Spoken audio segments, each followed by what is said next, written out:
If you're teaching in a state that has a history component to it, or at a school district that likes to have that cross-curricular collaboration, I think that when you introduce off-the-string techniques, it's kind of cool to talk about the history behind the modern torque bow.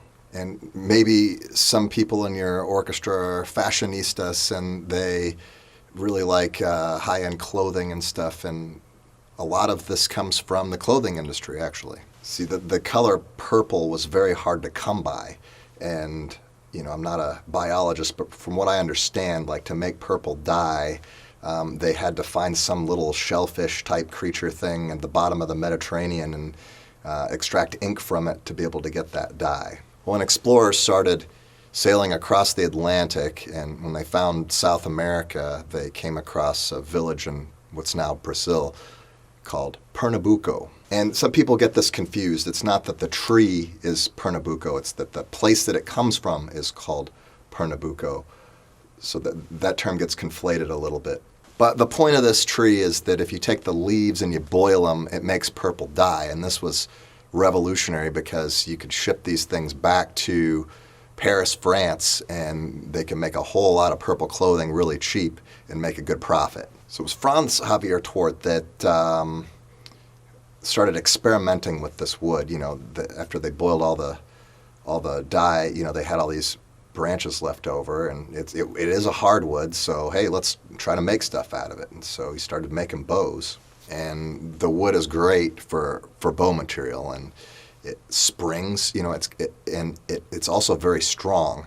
It's not brittle, and so it's much better than the snake woods and stuff that they were using earlier. And he was also able to kind of change the shape of the bow. The bow went from sort of a concave form to a convex form over the course of time. And there was a transition bow in between that's like kind of straight a little bit, and it has like a kind of strange tip as well.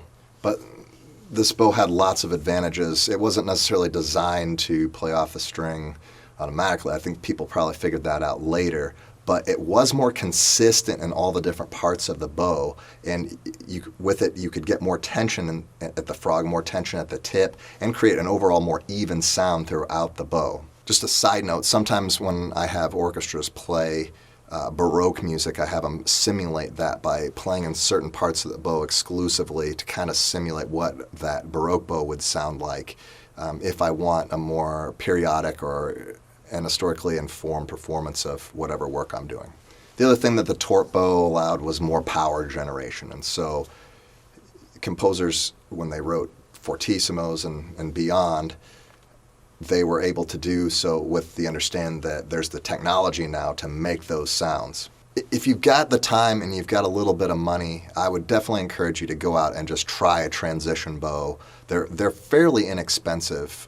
You don't have to get one from the Baroque era. You can buy them online that are made with not the best materials, not that the other ones were either, but you can buy them fairly cheap, maybe for like $100, and experiment with it and see what could have been done in the Baroque era, maybe a transition bow, figure out what could have been done in the classical era, and then sort of later when they started doing the Tort bows, see how much difference that makes. And then maybe if enough people start buying these bows and experimenting with them, then the contest judges won't get so bent out of shape when we're brushing Vivaldi, because you definitely can play off the string with a non-Tort bow, and they definitely played off the string back then. I mean, how else do you think they matched the note length of the harpsichords and clavichords that were around there? I mean, the sustain on those things were not good. You think they were really playing No, they weren't. But anyway, I think the history is interesting, and you don't want to spend days and days on this. You might just want to mention it to your students, and some of them will be interested in it,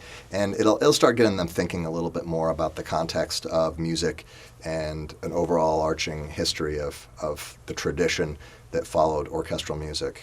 And I can't imagine a time in history, whether it be music history or just general history, that when people played off the string, that the bow didn't always start on the string.